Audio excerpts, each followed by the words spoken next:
Shalama. I am deeply honored to be here this afternoon with all of you, and thank you so much to the Assyrian Cultural Foundation for this kind invitation, and to Robert and Sarah for all their work behind the scenes to arranging this event. It's an honor just to share with you my research. As a teacher of exegesis, first in Edessa and then as a founding figure in the famed school of Nisibis, Mar Narsai contributed to the formation of interpretive traditions within Assyrian literature. His thought and works were foundational for the development of exegesis and theology in the Church of the East. His poetry, written toward the end of the 5th century, reflects a critical period within Christian literature and history.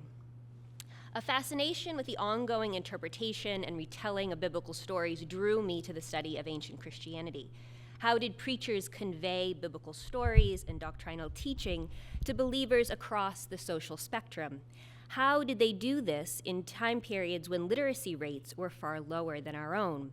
To put it slightly differently, how did preachers form the biblical imaginations of believers who could not read the biblical text for themselves? To answer these questions, we have to think about biblical literature as living texts, one that comes alive in visual art, liturgy, and later writings, such as the verse homilies or memre of Mar Narsai. My colleagues who study American religion may visit a Christian community to hear contemporary preachers, and they can even interview congregants to gauge how such sermons are received. As a historian of the more distant past, I do not have access to the reactions of listeners who heard this preaching intoned in mellifluous verses, but we do have access to Narsai's words, lovingly copied and transmitted throughout the centuries. While the performative setting of these compositions is vital for understanding Narsai's writings, we may also consider the possibility that, like Ephraim's works, Narsai's memre were also read and savored in other settings as devotional literature by monks, clergy, and students of biblical interpretation. In all these ways, Narsai's writings have formed the theological and interpretive approaches of later believers to the present day. Within Narsai's homilies, familiar biblical characters come to life as he retells their stories and meditates upon the ethical and spiritual lessons we can learn from the words of Scripture. For today's talk, inspired by the questions I received the last time I spoke as part of the Nabu lecture series, I wanted to focus on representations of biblical women within the writings of Narsai. In comparison to Ephraim, for example, Narsai's treatment of female biblical figures has received far less attention. Scholars have mined his theologically complex and rhetorically sophisticated poetry for its doctrinal teachings, illuminating his Christology and the intellectual history of the Church of the East. Through examining his treatment of various female figures, I hope to show how Narsai crafted portraits of both wickedness and holiness for his listeners, providing them with vivid illustrations of what to avoid and what to emulate as they advanced in the Christian life. As we pursue the theme of women within his writings, we will encounter many of the central images and themes within his writings and better understand his vision of the spiritual life. So the first of 4 figures that I'll look at today is Eve. An account of women within Christian literature from any period leads inevitably to literary depictions of Eve, the first woman. To understand their present challenges, Christian writers throughout the centuries have returned time and again to the events narrated in Genesis 2-3, rehearsing the failure of Adam and his female companion to uphold God's seemingly simple command. Eve's character proved especially labile in the hands of poets such as Narsai. The study of female figures within Narsai's oeuvre has relied heavily on a single work from the extant 81 memre, namely Memra 80, on the reproof of Eve's daughters and the tricks and devices they perform, as translated and studied by Corey Molenberg. And hereafter I'll refer to it simply as On the Reproof. Through the rhetorical techniques of description and direct address, as well as incisive handling of their stories, Narsai cajoled his listeners to remain vigilant over their senses lest they fall prey to such embodiments of feminine power. By the time Narsai penned his memre, Christian authors composing in various languages and literary forms had long established rich interpretive traditions around the figure of Eve. Pertinent for the writings of Narsai are the words of Ephraim the Syrian from the 3rd hymn on Paradise. Quote, "The serpent could not enter paradise, for neither animal nor bird was permitted to approach the outer region of paradise, and Adam had to go out to meet them. So the serpent cunningly learned through questioning Eve the character of paradise, what it was, and how it was ordered." End quote. In On the Reproof, the two significant moments within the Genesis narrative are Eve's generation and her acquiescence to the serpent's suggestion to eat the forbidden fruit. Narcisse spends little time reflecting on the condition of humanity prior to this initial transgression. Setting the agenda for the rest of the text, Narcisse invokes the words of Genesis 2:23, foregrounding the potential equality of the sexes and embedding the bond between Adam and Eve within a shared human flesh. Flesh of my flesh, Adam also called her in the prophecy, but she belied the prophecy by lack of equality. Woman, he called her in order that everyone would call her by that name of equality, but she disrupted the peace of men by her contention. Here we see the same term employed twice in relation to Eve's original creation, here translated as equality, shoyutha. In line with other interpreters, Narcisse underscores that Eve was not content with the dignity accorded to her as part of the divine plan, but disrupted that initial harmony by her own designs. Narcisse's reproach of Eve moves well beyond the confines of the Genesis narrative. He lambasts her complicity with Satan while depicting her body as a weapon for a disembodied evil force. On Reproof constructs the portrait of humanity's fall through the imagery of bodily violence, entrapment, and disintegration, often using colorful and forceful rhetoric. The weakness of Eve is foregrounded as the catalyst for transforming the divine command from life-giving to death-dealing. Quote, "Full of life was this command the Creator imposed, but by her weakness, rapyuta, she made it the spring that sheds forth death." Using vivid imagery throughout these verses, Narcisse renders Eve both an active and passive partner in these encounters. Within the opening lines, Narcisse vividly depicts Eve within the Garden of Eden. Quote, "She smeared the color of impudence, chutzpah, on her face in that beautiful place, and she was not ashamed of talking with the deceitful one." Narcisse compounds the meaning of chutzpah by using it in conjunction with the word for color, chroma, a loan word from Greek, whose semantic range also includes blushing as well as shamelessness. For Narcisse, Eve is the paradigmatic example and source of all feminine vices. His vocabulary and imagery provide a layer indictment of her wickedness. Attached to the character of Eve, the term chutzpah, which we will see again throughout this paper, signifies her breach of the primordial precept out of prideful overreach and a lust for power. Associated with the figure of Eve at the outset of the poem, the term chutzpah conjures images of her ill-fated legacy for her descendants. For Narcisse, the self-assertion of Eve offers Christians a cautionary tale of unchecked agency. Female self-assertion implicated in the disruption of societal order for Narcisse and other early Christian authors is symptomatic of Eve's nature, recalling the words of the Apostle Paul in 1 Corinthians 11:3, quote, "But I want you to understand that Christ is the head of every man, and the man is the head of the woman, and God is the head of Christ." That is the proper order. Rather than fulfilling her role as the royal bride to Adam, Eve submits to the pernicious will of humanity's adversary. With his advice, she complied from the beginning to the present, and, quote, "Her heart did not part from the intimacy with his foul deeds. A bad agreement which puts men to death she made with him, but she does not wish to abandon him until the end."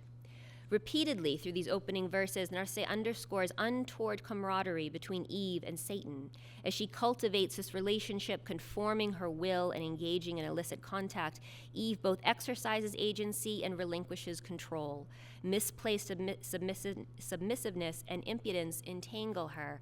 Dissolving the boundaries between biblical history and his own context, Narcisse extends the consequences of her recklessness to the present.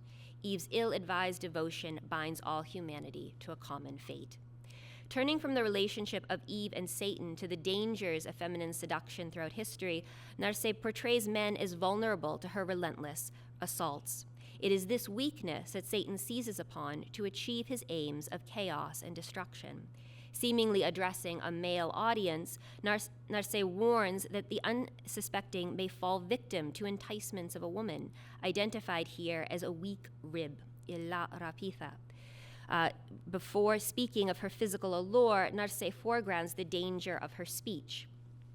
Sweet are her words for the one who does not know her bitterness, and pleasant is her conversation for the one who does not see her insipidness. Beautiful is her appearance for the one who does not examine the deceit of her heart, and meeting with her is desirable for the one who has not examined her passions. Once again, Narseh reminds us of the bitterness which lies at the root of both Eve and Satan's actions. Narseh imputes lustful bodily cravings and insatiable sexual urges to her nature, characterizing her as a lioness whose claws could not cling onto the chaste body. Recalling his semi-monastic academic setting within the school of Nisibis, one detects the ascetic tone in his characterization of Eve's lack of restraint. Quote, she is very weak, Rafitha, in fighting against her desires. Therefore, she is guilty and condemns us by her defeat. Corey Molenberg has surmised that from sketches of Narsai's biography that he had a certain wife of a local bishop in mind when he composed On the Reproof.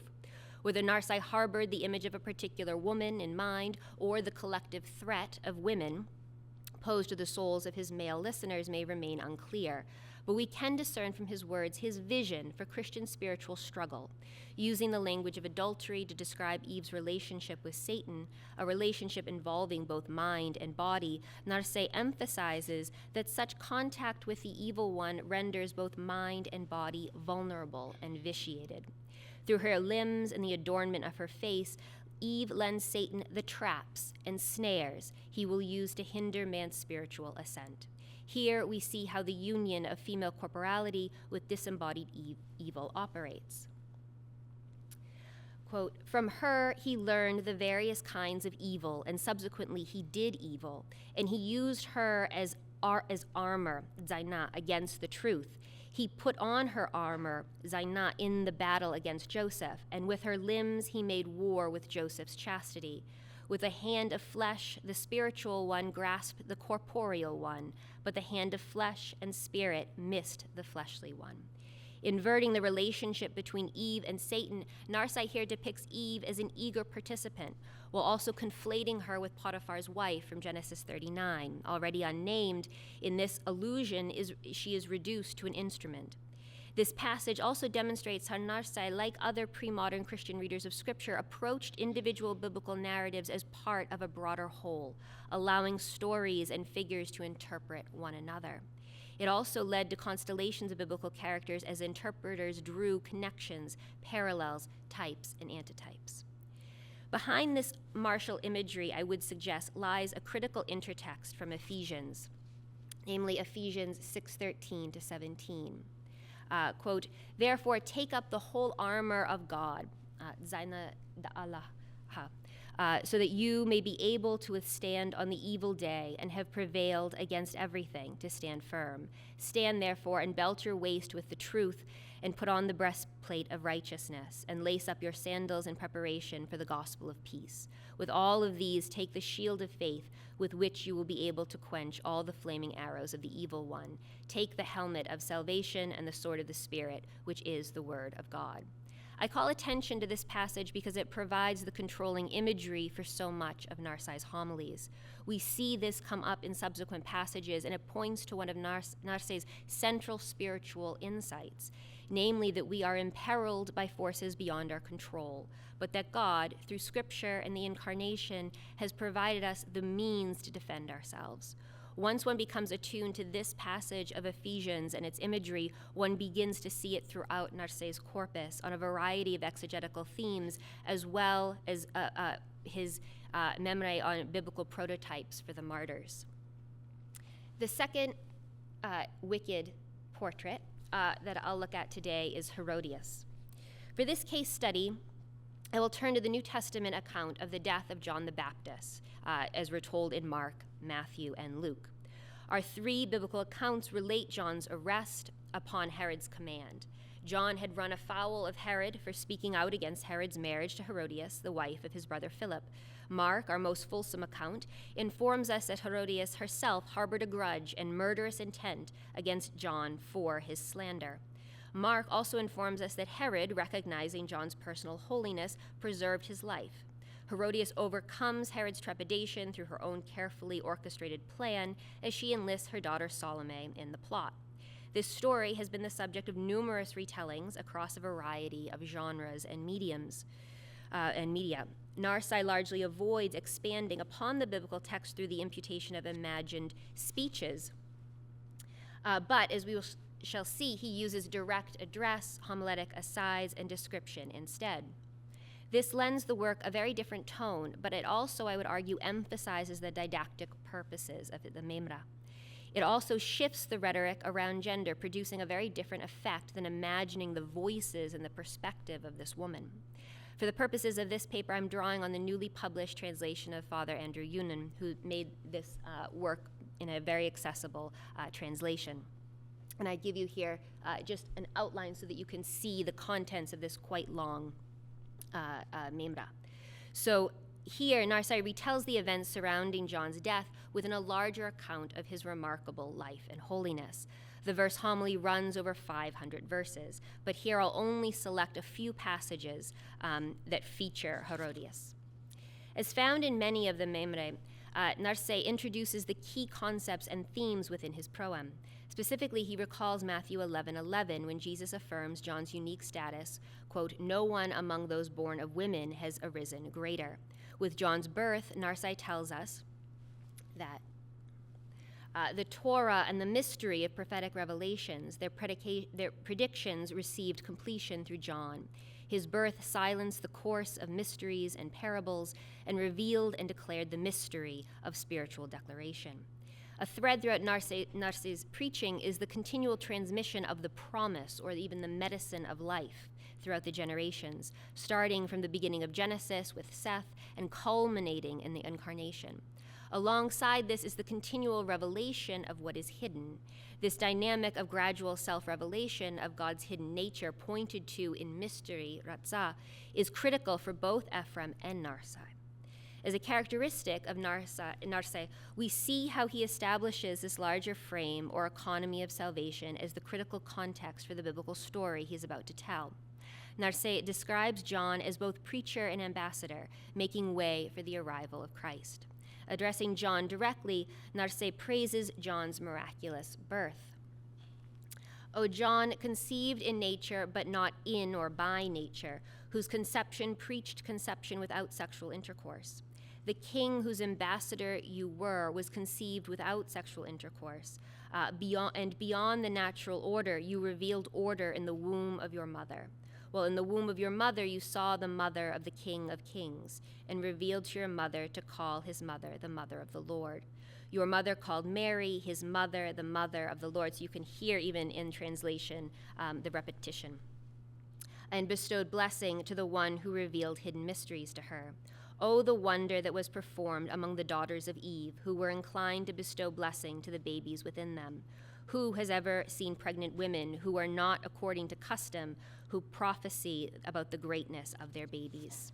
Who has considered the joyfulness of the wonder of these two women who conceived all at once outside the natural order, and he uses the word taxa repeatedly here, as is custom among women? In contrast to the images of female wickedness that follow, this portrait of Elizabeth and Mary is striking for its subtle interpretive moves. Narsai maintains the focus on John while drawing attention to the remarkable conception experienced by both women. This lengthy passage also demonstrates the style of Narsai's preaching, which repeats, circles back, and clarifies as he slowly advances his interpretive claims. From John's miraculous birth, Narsai turns to his time in the desert, extolling his, quote, beautiful labors. Through acquiring discipline, John is likened to an image depicting the sacrifice of Christ. Narsai invites his audience to imagine that the desert itself marveled at the peacefulness of John's presence brought. A leitmotif within Narsai's writings, the natural landscape becomes a mirror both for humanity's evil as well as its restoration. Over about 100 verses redolent with panegyric tropes, Narsai lauds John's singular excellence, rendering him the supreme spiritual athlete. In a series of rhetorical questions, Narsai engages his audience to affirm that the living John became dead to sin. Having established a portrait of John's holiness from conception through his time in the desert, Narseh turns to the events leading up to his death. Turning to the figure of Herod, Narseh recounts the adulterous relationship with Herodias. Quote, "The iniquitous one grasped a relationship with his brother's wife, and John became zealous for the law which forbade this. The zealous one became zealous for the law lawfully, in the likeness of Phinehas, who became intensely zealous against adulterers." Hewing closely to the biblical account, Narseh's homiletic expansion is subtle but emphatic, placing John in a broader biblical lineage.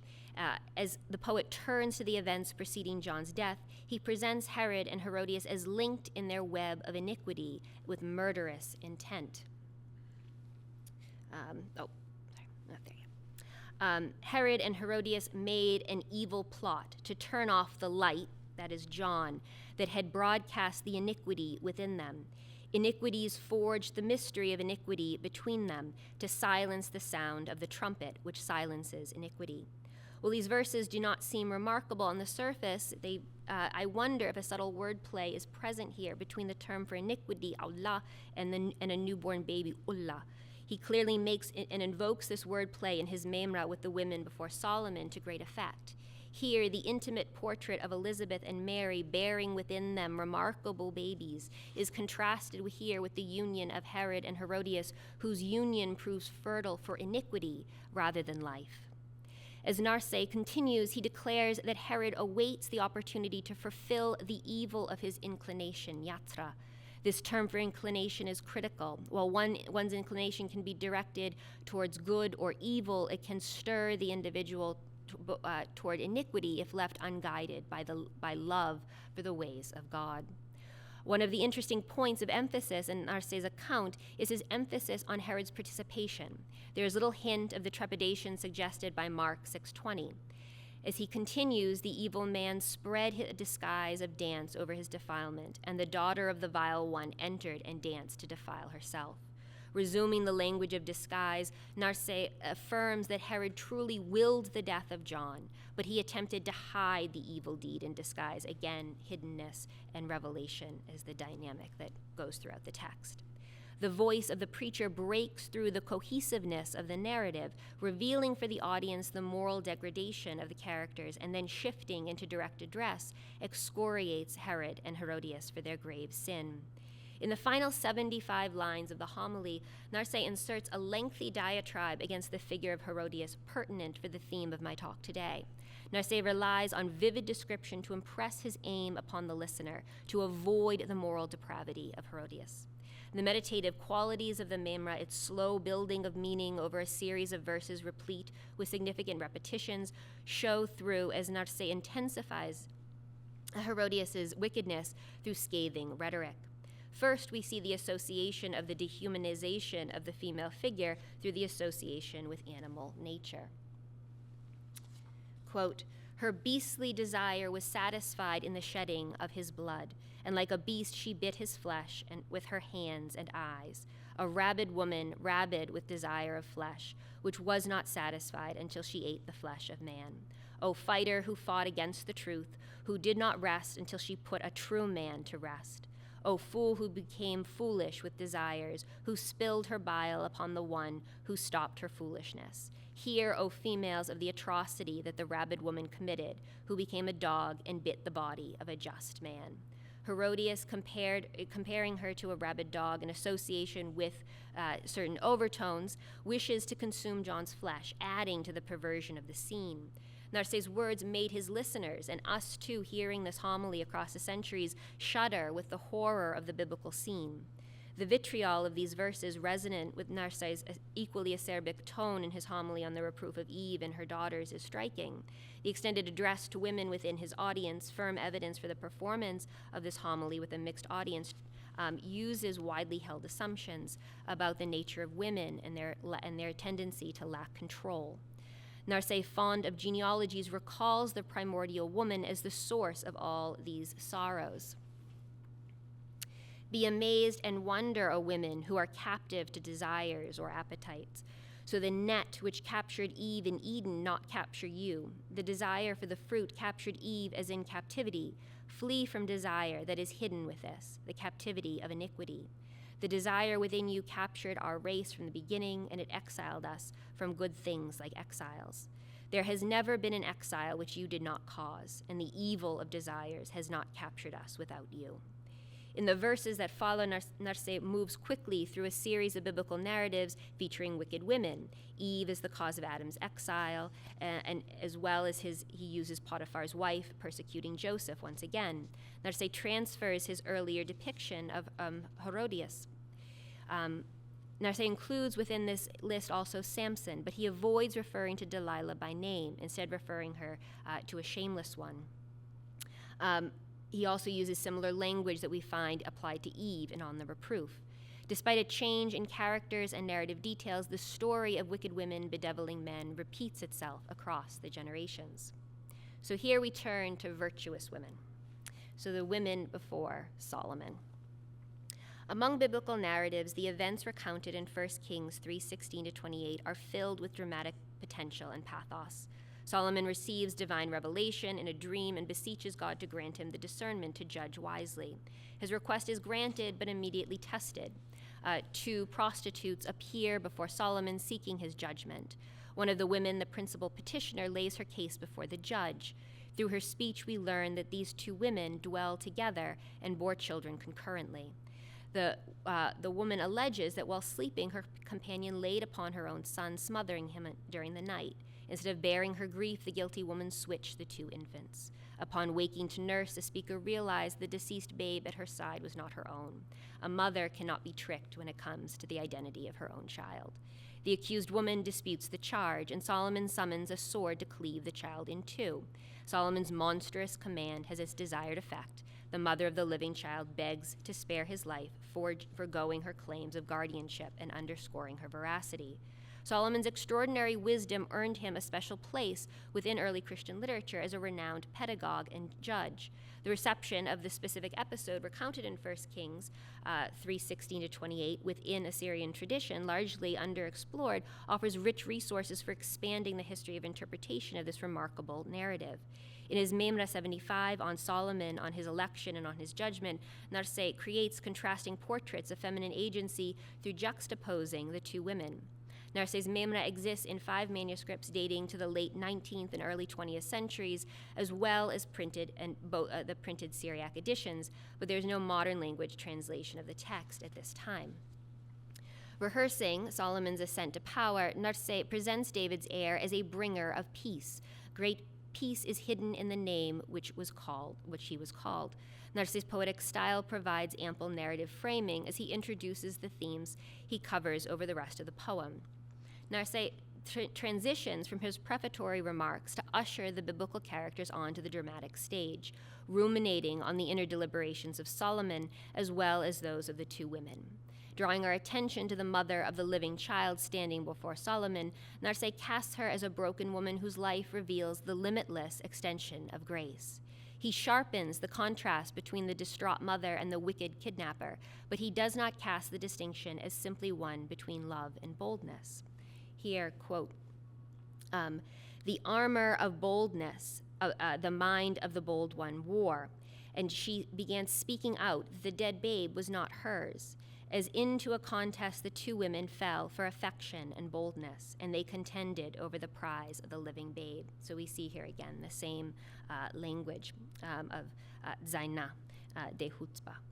The dramatization of biblical stories within late ancient poetry emphasizes the role of struggle in the spiritual development of protagonists. Using the Greek loanword agona, Narse moves beyond the biblical text to emphasize the clash of wills unfolding between these two women for all to see.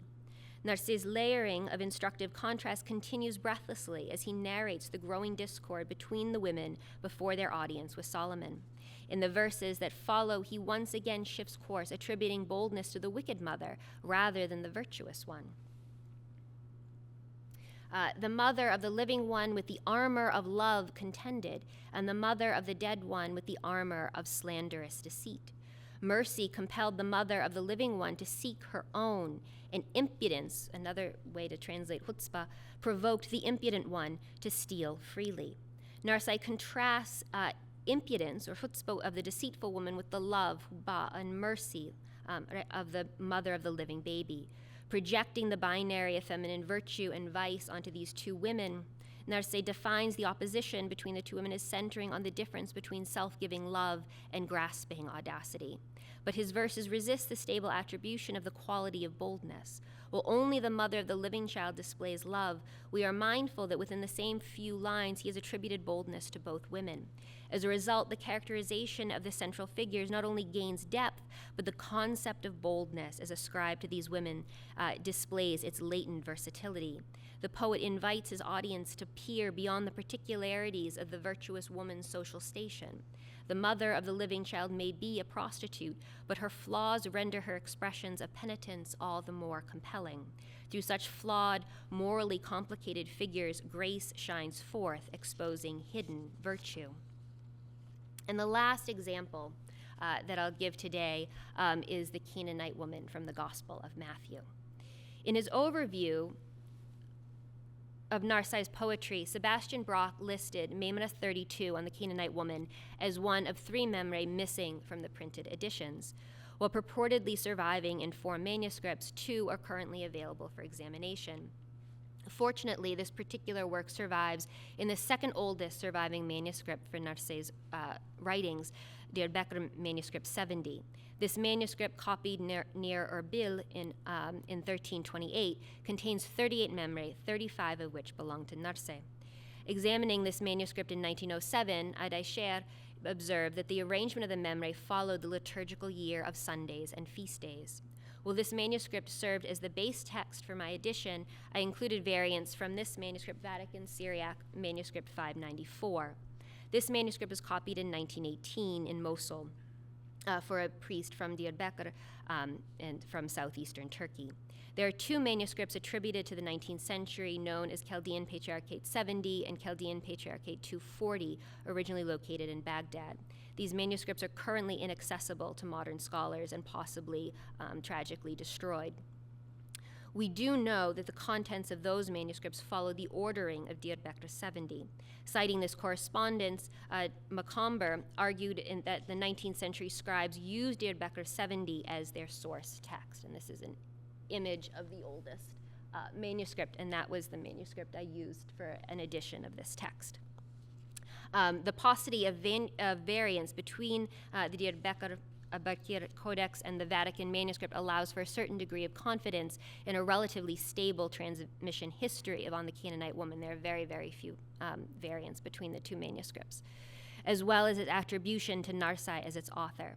So I will base my edition and my citations on this manuscript. This poem expands our resources for mapping the reception of biblical women in Narcé's works and reveals a fuller spectrum of his rhetoric. Through similar narrative themes and attendant imagery, Narcé constructs the Canaanite woman as a near inverse of Eve, directing our attention consistently to her agency and the bodily condition of this remarkable biblical woman. If female depravity and idealized virtue may be mapped onto the binary of Eve and the Virgin Mary, Narcé's Canaanite woman becomes a third reference point for Christians in the midst of their own struggles with sin and spiritual weakness. Within the Gospel of Matthew, the narrative of the Canaanite woman, from chapter 15, 21 to 28, features an extraordinary female protagonist whose speech and identity continue to intrigue interpreters and readers. Among the bare details provided in the gospel narrative is her identity as a Canaanite woman.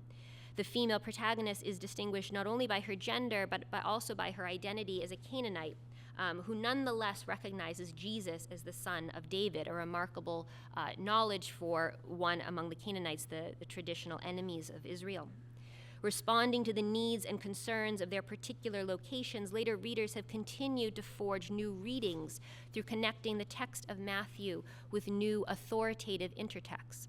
Through invoking the biblical history of Genesis and its lineage, Narcé unlocks the significance of the woman's identity as a Canaanite for the larger story of human liberation from the bondage of sin.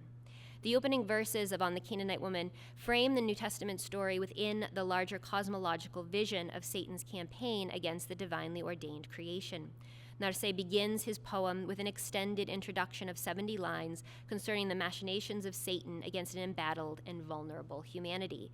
The very first words of the poem invoke the menacing power of Satan as the hater of people. Narseh explicates the biblical woman's Canaanite identity through a rehearsal of the lineage of Ham. Through expanding her personal history to present this biblical character as both an enslaved woman and a non-Israelite, Narseh intensifies her marginal status and amplifies the extraordinary nature of her faithful pursuit of healing from Jesus. And I should say that this aspect of reading her through Ham and rendering her an enslaved woman, I haven't found a parallel in other, whether it's Latin or Greek texts. So this is really an extraordinary reading that Narseh gives us. While martial imagery dominated the introductory lines, the language of enslavement comes to the fore. Without assuming military conquest that was the chief means of enslaving individuals and populations in the late antique world, we see how the two constellations of images, that of the military weaponry but also enslavement, reinforce one another. They lend the poem a tensive, an air of just a tone of darkness, especially within these opening verses.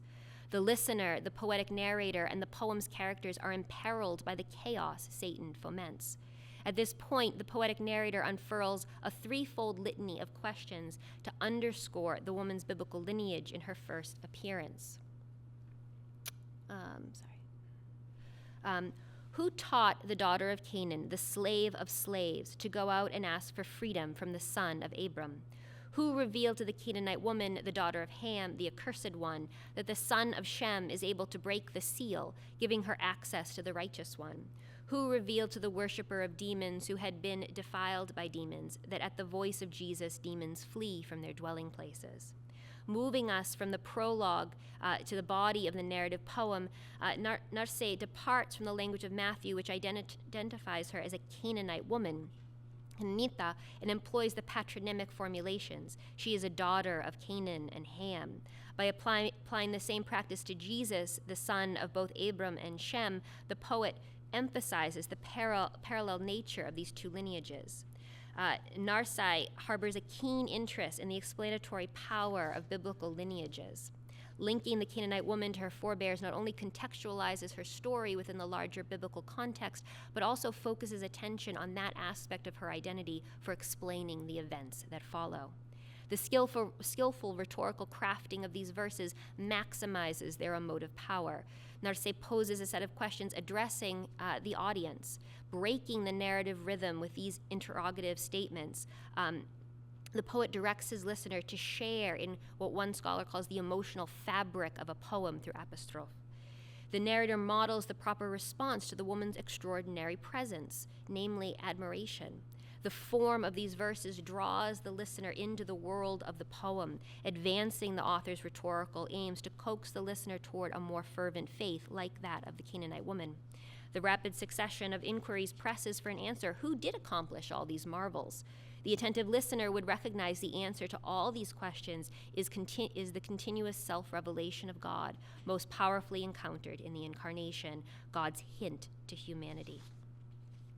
Most pertinent to our present inquiry is how Narseh depicts the woman's daring pursuit of Jesus in hopes of aid.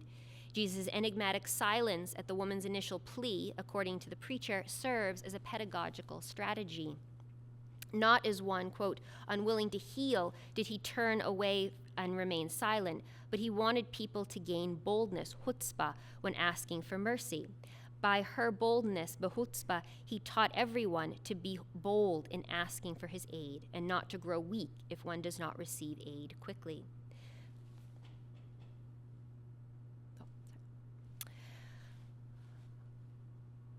The woman makes an impassioned plea on behalf of both herself and her daughter, who has been subjected to the torment of a demon.